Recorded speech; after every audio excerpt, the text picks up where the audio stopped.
നമസ്കാരം. സകലമാന കേരളത്തിലേക്ക് സ്വാഗതം. ആദ്യം പ്രധാന വാർത്തകൾ. അർജുനായി ഗംഗാവലിപ്പുഴയിലെ തെരച്ചിൽ അനിശ്ചിതത്വത്തിൽ. നാവികസേനയ്ക്ക് തെരച്ചിലിന് അനുമതിയില്ല. അർജുന്റെ കുടുംബാംഗങ്ങൾ ശിരൂരിൽ. വയനാട് ദുരന്തത്തിൽ കാണാതായവർക്കായി ചാലിയാർ പുഴയോരത്ത് പരിശോധന. തെരച്ചിലിൽ 4 മേഖലകളായി തിരിച്ച്.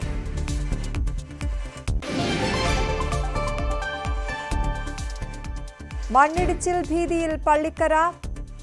പേടിയോടെ കുടുംബങ്ങൾ.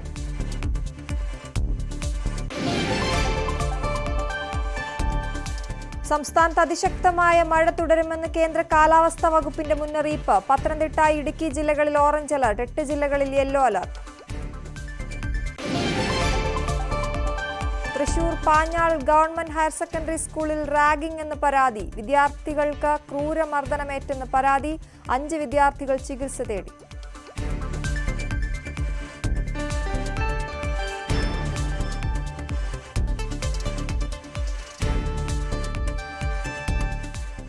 കരുതാം വയനാടിനായി. 4 മേഖലകളായി തിരിച്ചാണ് തെരച്ചിൽ. അതേസമയം പ്രദേശം വാസയോഗ്യമാണോ എന്നറിയാൻ ദുരന്ത നിവാരണ അതോറിറ്റി നിയോഗിച്ച വിദഗ്ധ സംഘം പരിശോധന നടത്തും. ജോൺ മത്തായിയുടെ നേതൃത്വത്തിലുള്ള സംഘമാണ് പരിശോധിക്കുന്നത്. വയനാട്ടിൽ ദുരിതം അനുഭവിക്കുന്നവർക്ക് സഹായവുമായി കൊച്ചിയിലെ സ്വകാര്യ ബസ് ജീവനക്കാർ. ഒരു ദിവസത്തെ സർവീസിൽ യാത്രക്കാരിൽ നിന്ന് ലഭിക്കുന്ന തുക ദുരിതാശ്വാസ പ്രവർത്തനങ്ങൾക്കായി നൽകും. ബസ് ജീവനക്കാരുടെ പ്രവർത്തനത്തിന് യാത്രക്കാരിൽ നിന്നും പൂർണ്ണ പിന്തുണയാണ് ലഭിക്കുന്നത്. കൊച്ചിയിൽ ദുരിതമനുഭവിക്കുന്ന നിരവധി കുടുംബങ്ങൾക്ക് കൈത്താങ്ങായി നമ്മുടെ കേരളത്തിൽ മാത്രമല്ല അങ്ങോളം ഇങ്ങോളം കേരളത്തിനകത്തും പുറത്തുമായി നിരവധി പേരാണ് സഹായത്തിനായി എത്തുന്നത്. അപ്പോൾ തങ്ങളാൽ കഴിയുന്ന സഹായം ചെയ്യാൻ എല്ലാ മേഖലയിലുള്ളവരും പരിശ്രമിക്കുന്നുണ്ട്. കൊച്ചിയിൽ 9 സ്വകാര്യ ബസ്സുകളാണ് ഇന്നത്തെ യാത്രയ്ക്ക് കിട്ടുന്ന തുക. അത് വയനാട്ടിൽ ദുരിതമനുഭവിക്കുന്ന തങ്ങളുടെ കൂടപ്പിറപ്പുകൾക്കായി മാറ്റിവെച്ചിരിക്കുന്നത്. കൊച്ചിയിൽ എറണാകുളത്തോടുന്ന 9 ബസ്സുകൾ നന്ദനം പ്രൈവറ്റ് ലിമിറ്റഡ് എന്ന സ്ഥാപനത്തിന്റെ കീഴിലുള്ള 9 സ്വകാര്യ ബസ്സുകളാണ് ഇന്ന് കിട്ടുന്ന കളക്ഷനുകൾ, അവരുടെ ഇന്ന് കിട്ടുന്ന തുക അത് വയനാട്ടിലേക്ക് കൈമാറാൻ തീരുമാനിച്ചിരിക്കുന്നത്. ഈ ബസ്സിലേക്ക് എത്തുന്ന യാത്രക്കാർ അവർക്ക് അവരുടെ യാത്രയ്ക്കുള്ള പോയിന്റ് അല്ലെങ്കിൽ ആ ഒരു തുക മാത്രമല്ല, അവരുടെ മനസ്സഴിഞ്ഞ് എത്ര രൂപ നൽകുന്നോ അത് വയനാട്ടിലേക്ക് തന്നെ കൊടുക്കും. അത് മുഖ്യമന്ത്രിയുടെ ദുരിതാശ്വാസ നിധി വഴിയായിരിക്കും ഇവർ കൈമാറുക. അപ്പോൾ ഞാനിപ്പോൾ നിൽക്കുന്നത് ഒരു സ്വകാര്യ ബസ്സിലാണ്, നന്ദനം ലിമിറ്റഡിന്റെ. നമുക്ക് അതിലെ ജീവനക്കാരോട് തന്നെ ഇതിനെക്കുറിച്ചുള്ള കൂടുതൽ കാര്യങ്ങൾ ചോദിക്കാം. ചേട്ടാ, നമുക്കറിയാം വയനാട്ടിൽ ദുരിതമനുഭവിക്കുന്ന നിരവധി ആളുകളുണ്ട്, നമ്മുടെ കൂടപ്പിറപ്പുകൾ. അവർക്ക് നമ്മളാൽ കഴിയുന്ന സഹായം ചെയ്യാനായി കേരളത്തിൽ മാത്രമല്ല വിദേശത്തൊക്കെ ആളുകൾ സഹായിക്കുന്നുണ്ട്. പക്ഷെ നിങ്ങളുടെ ഭാഗത്ത് നിന്ന്, ഒരു സ്വകാര്യ ബസ് ജീവനക്കാരെന്നുള്ള ഭാഗത്ത് നിന്ന് നിങ്ങളുടെ ഇന്നത്തെ ഓട്ടത്തിൽ കിട്ടുന്ന തുക അങ്ങോട്ടേക്ക് കൊടുക്കാൻ തീരുമാനിച്ചിരിക്കുകയാണ്. എങ്ങനെയാണ് ഈ ഒരു തീരുമാനത്തിലേക്ക് എത്തിയത്? നമ്മളിവിടെ ഓരോ ഇതേപോലത്തെ ദുരന്തങ്ങളും ഇങ്ങനത്തെ ആവശ്യങ്ങൾ വരുമ്പോൾ നമ്മളെ ബസ്സുകള് ചികിത്സാ സഹായമായാലും മറ്റുമായാലും നമ്മൾ ഓടുന്നതാണ്. ഈ ഒരു വയനാടിന്റെ അവസ്ഥയിൽ നമ്മുടെ ഈ നന്ദനം ഫൗണ്ടേഷൻ കളമശ്ശേരിയുടെ 9 ബസ്സുകൾ ഇന്ന് സർവീസ് നടത്തുന്നുണ്ട്.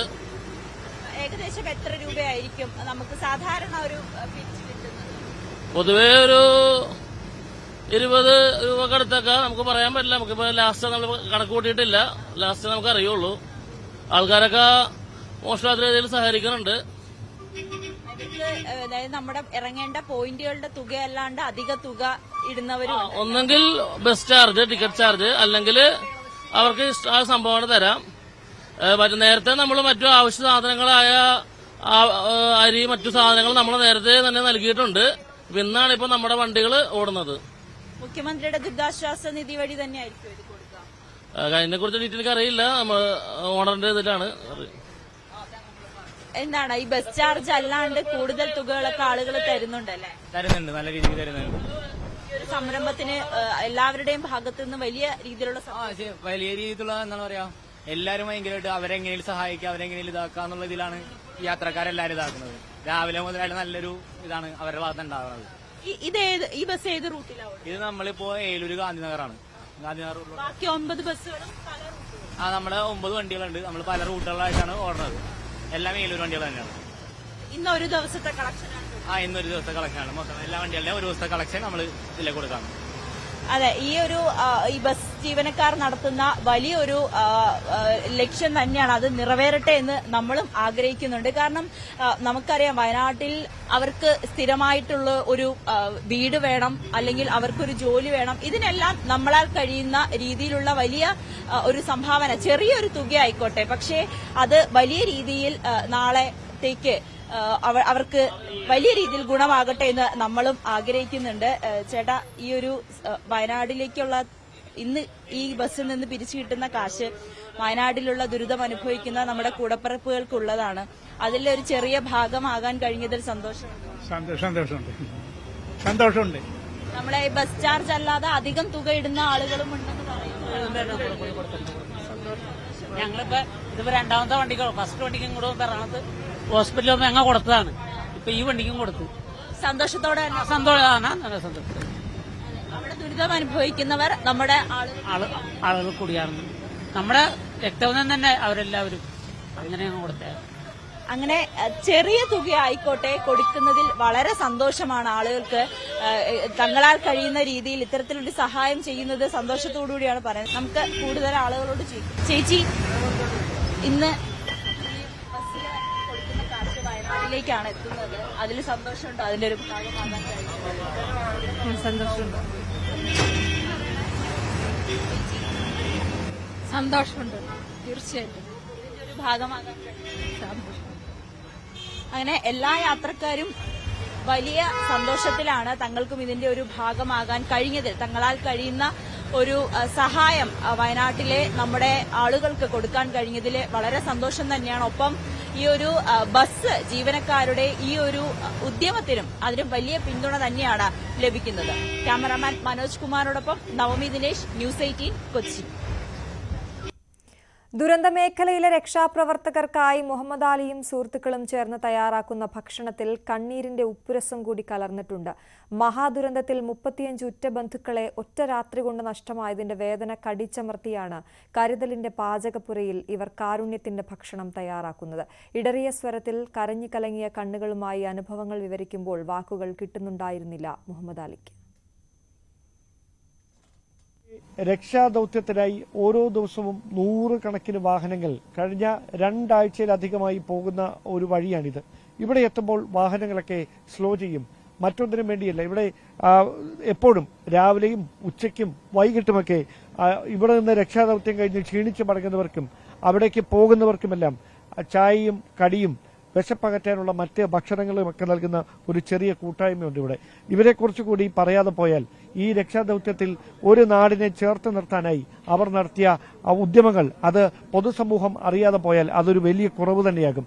അതുകൊണ്ടാണ് ഞങ്ങൾ ഈ വാർത്ത പ്രേക്ഷകരിലേക്ക് എത്തിക്കുന്നതും.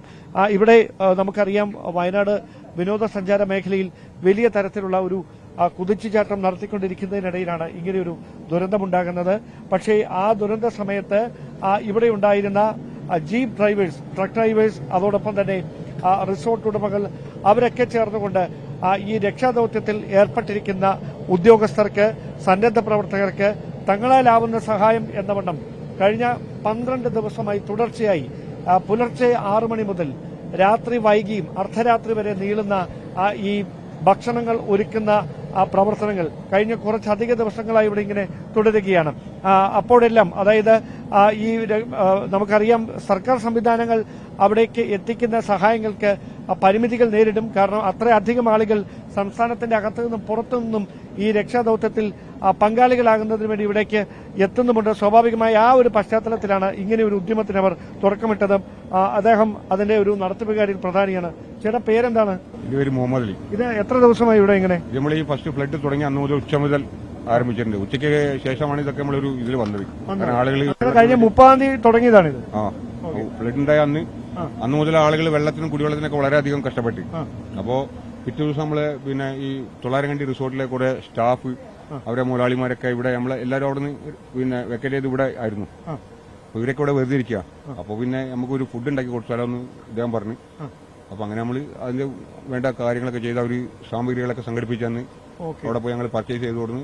അന്ന് മുതൽ ഞങ്ങൾ എല്ലാ ദിവസവും ബിരിയാണി, രാവിലെ പിന്നെ ബ്രേക്ക്ഫാസ്റ്റ്, ഉച്ചയ്ക്ക് ബിരിയാണി ഉണ്ടാക്കി കൊടുക്കും, രാത്രി ചിക്കൻ കറി ചോറും. അങ്ങനെ ഇവിടെ ഒറ്റപ്പെട്ടു പോയ വീടുകൾ കുറെ ഉണ്ട്. ആ നീലിക്കാപ്പ് ഭാഗത്തൊക്കെ അവർക്കൊക്കെ രാത്രി 3 നേരം ഫുഡ് ഞങ്ങൾ അവിടെ വീട്ടിൽ കൊണ്ട് കൊടുത്തിരുന്നത്. ഡാന്റെ ആ വാർത്തയിലേക്ക് വരുമ്പോൾ മുഖ്യമന്ത്രിയെ കണ്ട ശേഷം വി ഡി സതീശൻ മാധ്യമങ്ങളെ കാണുകയാണ്. നേരിൽ കണ്ട് അദ്ദേഹത്തിന് സമർപ്പിച്ചു. വയനാട് പുനരധിവാസവുമായി ബന്ധപ്പെട്ട് ഞങ്ങൾ 100 വീടുകൾ വാഗ്ദാനം ചെയ്തിരുന്നു. പൊതുവായി സർക്കാർ സ്ഥലം കണ്ടെത്തി, ആ സ്ഥലം കണ്ടെത്തിയാൽ ഉടൻ തന്നെ പ്രതിപക്ഷ നേതാവുമായും ഉപനേതാവുമായും ഗവൺമെൻറ് ചർച്ച നടത്താം എന്ന് സമ്മതിച്ചിട്ടുണ്ട്. ഞങ്ങൾ വച്ചിരിക്കുന്ന നിർദ്ദേശം സാധാരണ സ്ഥലം കൊടുക്കുന്നതും വീട് നിർമ്മിച്ചു കൊടുക്കുന്നതിനും പകരം ഒരു കമ്മ്യൂണിറ്റി ലിവിങ്ങിന് സാധ്യമായ തരത്തിൽ ഒരു ടൗൺഷിപ്പ് മാതൃകയിൽ ആ ഗ്രാമത്തിൽ നിന്നും ചിതറിപ്പോയ അവർക്ക് ഒരുമിച്ച് താമസിക്കാനുള്ള ഒരു സംവിധാനം, അവർക്ക് കൃഷിയും മറ്റു കാര്യങ്ങളും ചെയ്ത് താമസിക്കാനുള്ള സംവിധാനം ഉണ്ടാക്കണം എന്നുള്ള നിർദ്ദേശമാണ് സമർപ്പിച്ചിട്ടുള്ളത്. അത് ഗൗരവത്തോടു കൂടി പരിഗണിക്കാം എന്ന് പറഞ്ഞിട്ടുണ്ട്. ഞങ്ങൾ വെച്ചൊരു പ്രധാനപ്പെട്ട ആവശ്യം, നിരവധി ആളുകൾ കടത്തിൽ കുടുങ്ങി കിടക്കുകയാണ്. എല്ലാ തരത്തിലുള്ള കടങ്ങളും എഴുതിത്തള്ളണം. പൂർണ്ണമായൊരു ലോൺ വേവർ വയനാട്ടിലും വിലങ്ങാടും ഉണ്ടാകണം എന്നാണ് പ്രധാനമായിട്ട് ഞങ്ങൾ അഭ്യർത്ഥിച്ചിട്ടുള്ളത്. നമുക്കറിയാം, കാർഷിക മുഖ്യമന്ത്രിയെ കണ്ട ശേഷം പ്രതിപക്ഷ നേതാവ് സംസാരിക്കുകയായിരുന്നു. ഒരു ടൗൺഷിപ്പ് മോഡൽ അവിടെ വയനാട്ടിൽ വരണം എന്നാണ് അദ്ദേഹം പറഞ്ഞത്. മറ്റ് വാർത്തകളിലേക്ക് തിരികെ, വയനാട്ടിലെ ദുരന്തബാധിതർക്ക് കരുതലൊരുക്കാൻ മിണാലൂരിൽ ജനകീയ കൂട്ടായ്മ തട്ടുകടയൊരുക്കി. കച്ചവടത്തിലൂടെ ലഭിക്കുന്ന തുക ദുരിതബാധിതർക്ക് നൽകാനാണ് തീരുമാനം. ചായ, എണ്ണപ്പലഹാരം ഉൾപ്പെടെ വിപണനം നടത്തുന്ന കടയിൽ കയറുന്നവർക്ക് തങ്ങൾക്ക് ഇഷ്ടമുള്ള തുക കടയുടെ മുൻപിൽ വെച്ചിരിക്കുന്ന ബക്കറ്റിൽ നിക്ഷേപിക്കാം. കുട്ടികളും മുതിർന്നവരും ഉൾപ്പെടെ പ്രദേശവാസികൾ ഒന്നാകെ ഈ മാതൃകാ പ്രവർത്തനം ഏറ്റെടുത്തിരിക്കുകയാണ്. ഷൊർണൂർ കൊടുങ്ങല്ലൂർ സംസ്ഥാന പാതയോരത്തൊരുക്കിയ തട്ടുകടയിലേക്ക് നിരവധി പേരാണ് പിന്തുണയുമായി എത്തുന്നത്. ലഭിക്കുന്ന തുക മുഴുവൻ മുഖ്യമന്ത്രിയുടെ ദുരിതാശ്വാസ നിധിയിലേക്ക് കൈമാറുമെന്നും പ്രദേശവാസിയായ VB പീതാംബരൻ പറഞ്ഞു.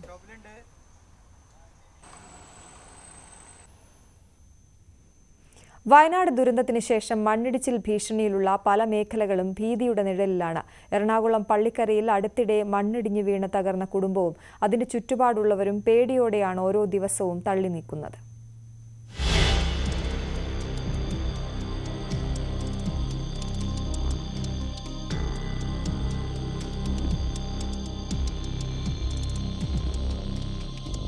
പള്ളിക്കര വെസ്റ്റ് മോറാല മുട്ടൻതൊട്ടിൽ ജോമോന്റെ വീടിന് മുകളിലേക്ക് ഏകദേശം 40 അടി ഉയരത്തിൽ നിന്നാണ് മണ്ണും കല്ലും ഇടിഞ്ഞു വീണത്.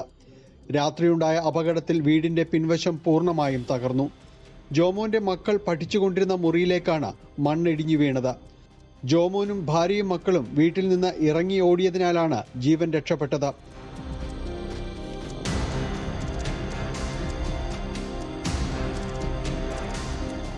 അപകടം നടന്ന് 1 മാസമാകുമ്പോഴും ആ നടുക്കത്തിൽ നിന്ന് ആരും ഇപ്പോഴും മോചിതരല്ല. ചുറ്റുവട്ടത്തുള്ള വീട്ടുകാർ പോലും ഭീതിയിലാണ്. വയനാട് സംഭവം ഇവരുടെ ഭീതി വർദ്ധിപ്പിക്കുന്നു. ഹൈറ്റുള്ള ഏരിയ ആണ് അവിടെ, അവരുടെ വീടിന്റെ പുറകിലേക്ക്. പിന്നെ തന്നെ നമുക്ക് ഇവിടെ നോക്കിയാലും നല്ല ഹൈറ്റ്, ഇവിടുന്ന് പിന്നെ താഴത്തേക്കും പാടമാണ്. അതും വെച്ച് നോക്കുമ്പോൾ ഒത്തിരി പേടിയുള്ള ഒരു പ്രകൃതമാണ് ഇവിടെ. ഇതിനൊരു നടപടി ഇതുവരെ ആയിട്ടില്ല. അവിടെ മണ്ണിടി ഞങ്ങൾക്ക് പേടിയൊക്കെ ഉണ്ട്. പിന്നെ അവിടുത്തെ വീട്ടിലെ കൊച്ചുങ്ങൾ അവിടെ പേടിയായിട്ട് ഇവിടെ വന്നിരിക്കണം, അവിടെ ഇടിയെന്നും പറഞ്ഞു. ജോമോന്റെ വീടിന്റെ അറ്റകുറ്റപ്പണികൾ ഇപ്പോഴും പൂർണ്ണമായിട്ടില്ല. നാട്ടുകാരും സമീപത്തുള്ള സ്കൂൾ വിദ്യാർത്ഥികളും ചേർന്നാണ് വീടിനകവും പരിസരവും ശുചീകരിച്ചത്. സെക്യൂരിറ്റി ജീവനക്കാരനായ ജോമോന് ലൈഫ് മിഷൻ പദ്ധതിയുടെ ഭാഗമായാണ് വീട് ലഭിച്ചത്. പള്ളിക്കരയിലും സമീപ പ്രദേശങ്ങളിലും പല ഭാഗത്തും മണ്ണിടിച്ചിൽ ഭീഷണി നിലവിലുണ്ട്. ന്യൂസ് 18 കൊച്ചി. സംസ്ഥാനത്ത് അതിശക്തമായ മഴ തുടരുമെന്ന് കേന്ദ്ര കാലാവസ്ഥാ വകുപ്പിന്റെ മുന്നറിയിപ്പ്. ഇന്ന് 2 ജില്ലകളിൽ ഓറഞ്ച് അലർട്ടും 8 ജില്ലകളിൽ യെല്ലോ അലർട്ടുമാണ്. പത്തനംതിട്ട, ഇടുക്കി ജില്ലകളിലാണ് അതിശക്തമായ മഴ മുന്നറിയിപ്പുള്ളത്. തിരുവനന്തപുരം, കൊല്ലം, ആലപ്പുഴ, കാസർഗോഡ് ഒഴികെയുള്ള 8 ജില്ലകളിലാണ് യെല്ലോ അലർട്ട്. ഇടിമിന്നലോട് കൂടിയ മഴയ്ക്കൊപ്പം മണിക്കൂറിൽ 40 കിലോമീറ്റർ വരെ വേഗതയിൽ വീശിയേക്കാവുന്ന കാറ്റിനും സാധ്യതയുണ്ട്. ദുരന്ത സാധ്യത മേഖലയിലുള്ളവർ അധികൃതരുടെ നിർദ്ദേശാനുസരണം സുരക്ഷിത സ്ഥലങ്ങളിലേക്ക് മാറി താമസിക്കണമെന്നും നിർദ്ദേശം നൽകി. തമിഴ്നാട് തീരത്ത് ഉയർന്ന തിരമാലയ്ക്കും കടലാക്രമണത്തിനും സാധ്യതയുള്ളതിനാൽ തീരദേശവാസികൾ ജാഗ്രത പാലിക്കണമെന്നും തെക്കൻ കേരള, ലക്ഷദ്വീപ് തീരങ്ങളിൽ മത്സ്യബന്ധന വിലക്ക് തുടരുമെന്നും കാലാവസ്ഥാ വകുപ്പ് അറിയിച്ചു. കൂടുതൽ പേരിൽ അമീബിക് മസ്തിഷ്ക ജ്വരം സ്ഥിരീകരിച്ച സാഹചര്യത്തിൽ മുന്നറിയിപ്പുമായി ആരോഗ്യവകുപ്പ്. ജലാശയങ്ങളിൽ കുളിച്ചവർക്ക് രോഗലക്ഷണങ്ങൾ കണ്ടാൽ അത് പറഞ്ഞ് ചികിത്സ തേടണമെന്ന് ആരോഗ്യവകുപ്പ് നിർദ്ദേശിച്ചു. വർഷങ്ങളായി വാട്ടർ ടാങ്ക് വൃത്തിയാക്കാത്തവരും ശ്രദ്ധിക്കണമെന്ന് ആരോഗ്യവകുപ്പ് മുന്നറിയിപ്പ് നൽകി. തിരുവനന്തപുരത്ത് 8 പേരാണ് രോഗം സ്ഥിരീകരിച്ച് ചികിത്സയിൽ കഴിയുന്നത്. 97% മരണനിരക്കുള്ള രോഗമാണ് അമീബിക് മസ്തിഷ്ക ജ്വരം. തുടക്കത്തിലെ രോഗം കണ്ടെത്തി ചികിത്സ നൽകിയില്ലെങ്കിൽ സ്ഥിതി ഗുരുതരമാകും. തിരുവനന്തപുരത്ത് ഒരാൾ അമീബിക് മസ്തിഷ്ക ജ്വരം ബാധിച്ച് മരിച്ചു. രോഗം സ്ഥിരീകരിച്ച മറ്റ് 8 പേർക്കും കൃത്യമായ ചികിത്സ നൽകാൻ ആരോഗ്യവകുപ്പിന് കഴിഞ്ഞു. ജർമ്മനിയിൽ നിന്ന് എത്തിച്ച മരുന്ന് നൽകിയാണ് ചികിത്സ. തിരുവനന്തപുരത്ത് ഇതുവരെ 3 സ്ഥലങ്ങളിലാണ് രോഗം റിപ്പോർട്ട് ചെയ്തത്. നെയ്യാറ്റിൻകരയിലെയും നാവായിക്കുളത്തെയും രോഗ ഉറവിടം കണ്ടെത്തിയെങ്കിലും പേരൂർക്കടയിലെ രോഗ ഉറവിടം സംബന്ധിച്ച് വ്യക്തതയില്ല. ഈ സാഹചര്യത്തിൽ കൂടിയാണ് ആരോഗ്യവകുപ്പിന്റെ മുന്നറിയിപ്പ്. ജലാശയങ്ങളിൽ കുളിച്ചവർക്ക് രോഗലക്ഷണങ്ങൾ കണ്ടാൽ അക്കാര്യം പറഞ്ഞ് ചികിത്സ തേടണം. തലവേദന, പനി, ഓക്കാനം, ഛർദി, കഴുത്ത് തിരിക്കാനുള്ള ബുദ്ധിമുട്ട് തുടങ്ങിയ രോഗലക്ഷണങ്ങൾ കണ്ടാൽ ഉടനടി ചികിത്സ തേടണമെന്ന് ആരോഗ്യവകുപ്പ് അറിയിച്ചു. തുടക്കത്തിലെ രോഗലക്ഷണം കണ്ട് ചികിത്സ നൽകിയില്ലെങ്കിൽ സ്ഥിതി സങ്കീർണമാകും. അമീബിക് മസ്തിഷ്ക ജ്വരം ബാധിച്ചവരിൽ ലോകത്ത് ഇതുവരെ രോഗമുക്തി നേടിയത് 11 പേർ മാത്രമാണ്. കേരളത്തിൽ 2 പേർ രോഗമുക്തി നേടിയതായി ആരോഗ്യവകുപ്പ് അറിയിച്ചു. ചികിത്സയിൽ കഴിയുന്നവർക്ക് മെഡിക്കൽ ബോർഡിന്റെ ഏകോപനത്തിൽ ഫലപ്രദമായ ചികിത്സ നൽകുന്നുണ്ടെന്ന് ആരോഗ്യമന്ത്രി അറിയിച്ചു. News 18 Thiruvananthapuram. Thrissur Panjal government higher secondary സ്കൂളിൽ റാഗിംഗ് എന്ന് പരാതി. വിദ്യാർത്ഥികൾക്ക് ക്രൂരമർദ്ദനമേറ്റു. 5 വിദ്യാർത്ഥികൾ ചേലക്കര താലൂക്ക് ആശുപത്രിയിൽ ചികിത്സ തേടി. +2 വിദ്യാർത്ഥികൾ നിസ്സാര കാരണങ്ങൾ ചൂണ്ടിക്കാട്ടിയാണ് മർദ്ദിക്കുന്നതെന്ന് വിദ്യാർത്ഥികൾ പറയും.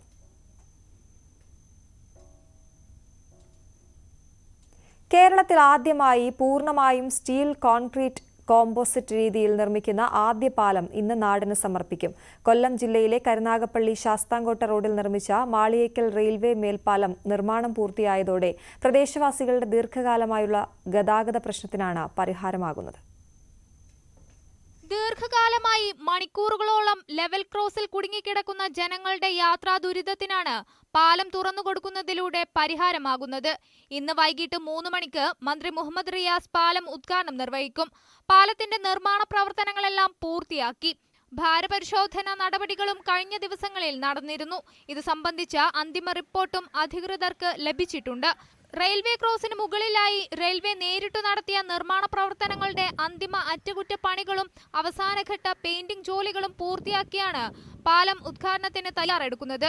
മുൻ MLA R രാമചന്ദ്രന്റെ ഇടപെടലിനെ തുടർന്ന് മുൻ LDF സർക്കാരാണ് മേൽപ്പാലത്തിനാവശ്യമായ 33.04 കോടി രൂപ അനുവദിച്ചത്. 547 മീറ്റർ നീളവും 10.2 മീറ്റർ വീതിയുമാണ് പാലത്തിനുണ്ടാവുക. കേരളത്തിൽ പൂർണ്ണമായും സ്റ്റീൽ കോൺക്രീറ്റ് കോമ്പോസിറ്റ് രീതിയിൽ നിർമ്മിക്കുന്ന 10 മേൽപ്പാലങ്ങൾ അനുവദിച്ചതിൽ ആദ്യമായി നിർമ്മാണം പൂർത്തിയായ പാലമാണ് മാളിയേക്കൽ റെയിൽവേ മേൽപ്പാലം. ഇതിന്റെ പൈൽ ക്യാപ്പ്, ഡക്ക് സ്ലാബ് എന്നിവ കോൺക്രീറ്റ് രീതിയിലും പിയർ ക്യാപ്പ്, ഗാർഡറുകൾ എന്നിവ സ്റ്റീലിലുമാണ് നിർമ്മിച്ചിരിക്കുന്നത്. 33 സ്പാനുകളും 51 പൈലുകളും 13 പൈൽ ക്യാപ്പുകളും 2 അബട്ട്മെന്റുകളും പാലത്തിനുണ്ട്.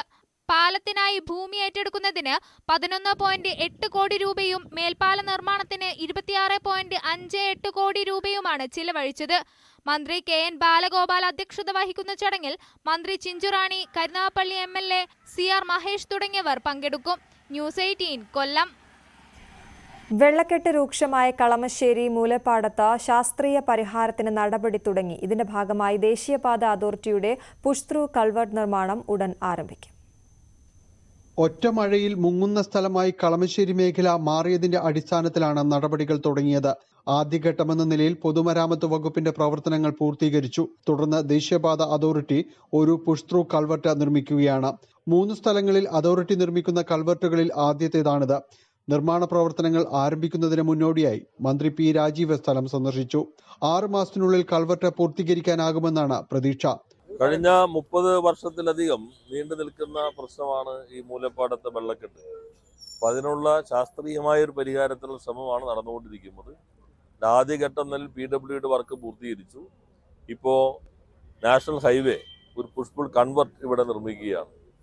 3 സ്ഥലങ്ങളിലാണ് ഹൈവേയിൽ. അതിൻ്റെ ആദ്യത്തേത് ഇവിടെ നിർമ്മിക്കാനാണ് തീരുമാനിച്ചിട്ടുള്ളത്. അതിന് ടെൻഡർ അവാർഡ് ചെയ്തു, എഗ്രിമെന്റ് ഒപ്പുവെച്ച് കഴിഞ്ഞു.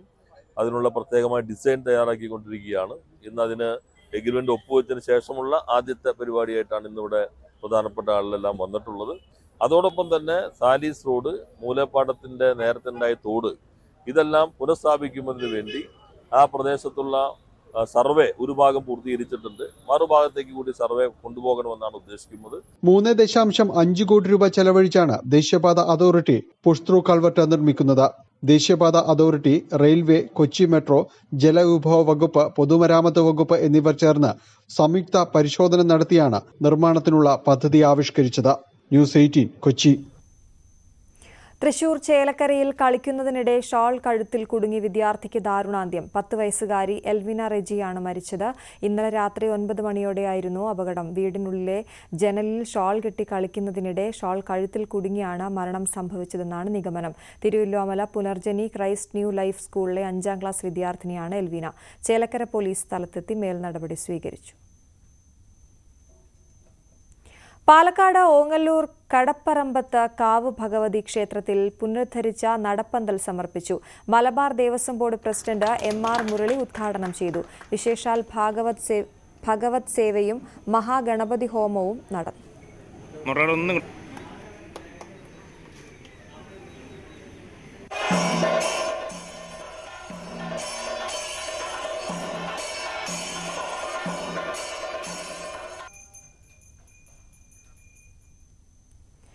തൃശൂർ പഴയന്നൂർ ഗ്രാമപഞ്ചായത്ത് ഓഫീസിൽ സംഘർഷം. തൊഴിലുറപ്പ് തൊഴിലാളികൾ പഞ്ചായത്തിലെത്തി തൊഴിലില്ലായ്മ പ്രശ്നങ്ങൾ പ്രസിഡന്റുമായി സംസാരിക്കുന്നതിനിടെയാണ് സംഘർഷമുണ്ടായത്. തൊഴിലാളികളുടെ കൂടെയുണ്ടായിരുന്ന യൂത്ത് കോൺഗ്രസ് നേതാവിനെ പഞ്ചായത്ത് പ്രസിഡന്റ് PK മുരളീധരൻ കയ്യേറ്റം ചെയ്തതായും ആരോപണമുണ്ട്.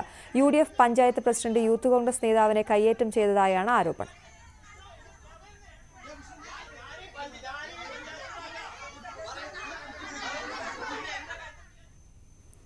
തൃശൂരിൽ കോഴി ഫാമിന്റെ മറവിൽ ലഹരി കച്ചവടം നടത്തിയ സംഘം പിടിയിൽ. ചെറുതുരുത്തി പോലീസാണ് ലഹരി മരുന്ന് പിടിച്ചത്.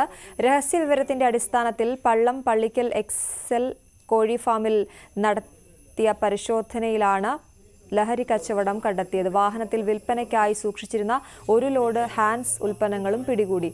സംഭവത്തിൽ 2 പേരെ പോലീസ് അറസ്റ്റ് ചെയ്തു.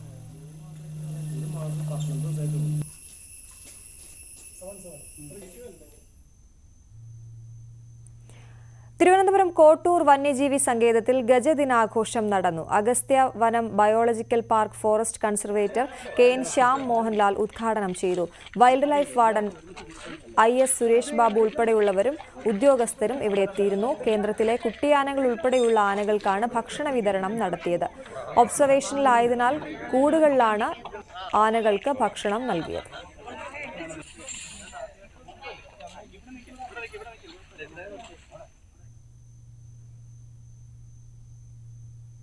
ഉത്തർപ്രദേശിലെ ഖോരഗ്പൂരിൽ വെച്ച് നടന്ന 71ാമത് അഖിലേന്ത്യാ ഇന്റർ റെയിൽവേ ബാഡ്മിന്റൺ മത്സരത്തിൽ സൗത്ത് വെസ്റ്റേൺ റെയിൽവേ മികച്ച പ്രകടനം നടത്തി. ചാമ്പ്യൻഷിപ്പിൽ സൗത്ത് വെസ്റ്റേൺ വെള്ളി മെഡൽ നേടി. കേരളത്തിൽ നിന്നുള്ള ഈ ടീമിന്റെ ഭാഗമായിരുന്നു ഗിരിശങ്കർ MG, ശങ്കർ പ്രസാദ്, നിതിൻ തോമസ് എന്നിവർ ടീമിന്റെ ഭാഗമായി. പെരിന്തൽമണ്ണ നിയമസഭാ തെരഞ്ഞെടുപ്പ് കേസിൽ UDF സ്ഥാനാർത്ഥി നജീബ് കാന്തപുരത്തിന്റെ വിജയം 6 വോട്ടുകൾക്കെന്ന് കണക്കാക്കാമെന്ന് ഹൈക്കോടതി. LDF തർക്കമുന്നയിച്ച 348 വോട്ടുകളിൽ സാധുവായത് 32 മാത്രമാണ്. സാധുവായ വോട്ട് LDFനെന്ന് കണക്കാക്കിയാലും UDF 6 വോട്ടിന് ജയിക്കും. ഈ സാഹചര്യത്തിൽ മാറ്റിവെച്ച വോട്ടുകൾ എണ്ണേണ്ടതില്ലെന്നും ഹൈക്കോടതി വ്യക്തമാക്കി.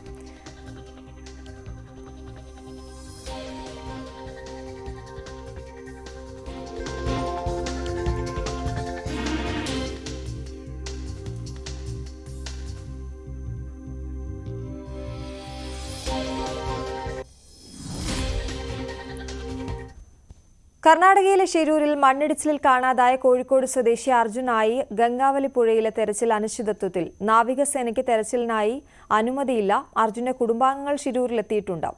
ഷിരൂരിൽ നിന്നും KV ബൈജു ചേരുന്നു. ബൈജു, ഇപ്പോഴും അനിശ്ചിതത്വം നീങ്ങിയിട്ടില്ല എന്നാണോ? എന്താണ് അധികൃതർ വ്യക്തമാക്കുന്നത്?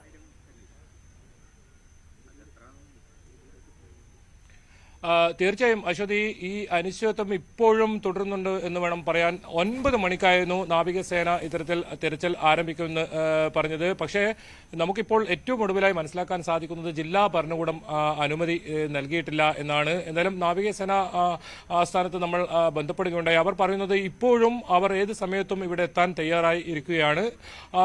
അനുമതി ലഭിക്കുമെന്ന പ്രതീക്ഷ തന്നെയാണ്. അതുകൊണ്ട് തന്നെ എത്രയും പെട്ടെന്ന് ഇങ്ങോട്ടേക്ക് എത്തും എന്ന് തന്നെയാണ് അവർ ഇപ്പോഴും നമ്മോട് പങ്കുവെക്കുന്നത്. പക്ഷേ ജില്ലാ ഭരണകൂടത്തിന്റെ ഭാഗത്തു നിന്ന് ഒരു അനുമതി ഏതായാലും ഇതുവരെ ലഭിച്ചിട്ടില്ല, ഈ സമയം വരെ ലഭിച്ചിട്ടില്ല. മറ്റൊരു പ്രധാനപ്പെട്ട കാര്യം, AKM അഷ്റഫ് MLA യുമായി നമ്മൾ ബന്ധപ്പെട്ടിരുന്നു. അദ്ദേഹം കാർവാർ MLA സതീഷ് ഒപ്പമാണ് ഉള്ളത്. അദ്ദേഹം അല്പസമയത്തിനകം ഇവിടെ എത്തും. ഇത് സംബന്ധിച്ച് വിശദീകരണം അദ്ദേഹം നൽകുമെന്നാണ് പറയുന്നത്. അദ്ദേഹം പ്രതീക്ഷ വെച്ചു പുലർത്തുന്നത് ഇന്ന് തെരച്ചിൽ തുടരും എന്ന് തന്നെയാണ്. എന്തായാലും ഗംഗാവലി പുഴയിൽ നീരൊഴുക്ക് കുറഞ്ഞിട്ടുണ്ട്. ഇപ്പോൾ തെരച്ചിലിന് അനുകൂലമായ സാഹചര്യമാണുള്ളത്. കഴിഞ്ഞ കുറച്ച് ദിവസങ്ങളായി മഴ പൂർണ്ണമായും മാറി നിൽക്കുന്ന ഒരു സാഹചര്യം തന്നെയാണ്. കടുത്ത വെയിലാണ് ഈ പ്രദേശത്ത്. അതുപോലെ തന്നെ ഈ വിസിബിലിറ്റി ആയിരുന്നു വലിയ പ്രശ്നമുണ്ടായിരുന്നു. നേരത്തെ 0 വിസിബിലിറ്റി ആയിരുന്നു. അതും നല്ല തെളിഞ്ഞ വെള്ളം തന്നെയാണ് ഇപ്പോൾ ഉള്ളത്. ഏതെങ്കിലും തരത്തിൽ പ്രതികൂലമായ ഒരു സാഹചര്യം ഇല്ലാതെ ഇരുന്നിട്ടും എന്തുകൊണ്ടാണ് ഈ തിരച്ചിൽ ഇത്തരത്തിൽ പുനരാരംഭിക്കാത്തതെന്ന ഒരു സംശയം തന്നെയാണ് ബന്ധുക്കളും ഉന്നയിക്കുന്നത്. ഏതായാലും ഇന്ന് വൈകിട്ടോടുകൂടി തന്നെ നാവികസേന ഇവിടെ എത്താനുള്ള ഒരു പ്രതീക്ഷയിൽ തന്നെയാണ് അവർ ഇപ്പോഴും ഉള്ളത്. ആ പ്രതീക്ഷ ഇപ്പോഴും കൈവിടുന്നില്ല. ഏതായാലും ഇനി 29 ദിവസമായിരിക്കുന്നു അർജുനെ കാണാതായിട്ട്. ഇനി ദിവസം വൈകുന്നത്ര ഇതിൽ ഒരു നിരാശ തന്നെയായിരിക്കും ഉണ്ടാവുക. കുടുംബത്തെ സംബന്ധിച്ചിടത്തോളം വലിയ നിരാശ തന്നെ ഇപ്പോഴും അവർ പ്രകടിപ്പിക്കുന്നുണ്ട്. സ്വന്തം നിലയിൽ അവർ തിരച്ചിലിന് തയ്യാറാണ്. പക്ഷേ അതിനും അനുമതി നൽകുന്നില്ല. ഈശ്വർ മൽപെ ഇവിടെ ഇപ്പോൾ തന്നെ എത്താൻ തയ്യാറാണ്. അദ്ദേഹം ഇതിന് തൊട്ട് സമീപത്ത് കുംട്ട എന്ന് പറയുന്ന സ്ഥലത്ത് തന്നെയുണ്ട്. അദ്ദേഹത്തിനും അനുമതി നിഷേധിച്ചിട്ടുണ്ട്. ഏതെങ്കിലും തരത്തിൽ തെരച്ചിൽ നടത്തിയാൽ അദ്ദേഹത്തിനെതിരെ കേസെടുക്കും എന്ന തരത്തിലൊക്കെയാണ് ജില്ലാ ഭരണകൂടം അദ്ദേഹത്തെ ഭയപ്പെടുത്തിയിരിക്കുന്നത്. അതുകൊണ്ട് തന്നെയാണ് അദ്ദേഹം ഇപ്പോൾ ഇങ്ങോട്ട് വരാത്തത്. ഇതിലെന്താണ് ജില്ലാ ഭരണകൂടത്തിന്റെ ഭാഗത്തുനിന്ന് സംഭവിക്കുന്നതെന്ന് നമുക്ക് മനസ്സിലാക്കാൻ സാധിക്കുന്നില്ല. ഏതായാലും AKM അഷ്റഫ് MLA ജില്ലാ കളക്ടറുമായി സംസാരിച്ചിട്ടുണ്ടെന്നാണ് നമ്മൾ മനസ്സിലാക്കുന്നത്. അദ്ദേഹം ഇവിടെ എത്തിയാൽ ഇതിന് ഒരു വ്യക്തത ഉണ്ടാകുമെന്ന് തന്നെയാണ് നമ്മൾ മനസ്സിലാക്കുന്നത്. ഏതായാലും ഇപ്പോഴും അനിശ്ചിതത്വം തുടരുന്നുണ്ട് എന്ന് വേണം നമുക്ക് ഇവിടെ നിന്നും പറയാൻ. അശ്വതി, ശരി. KV ബൈജു ആണ് ശിരൂരിൽ നിന്നും വിവരങ്ങൾ നൽകിയത്. സകലമാന കേരളം പൂർണ്ണമാകുന്നു. നമസ്കാരം.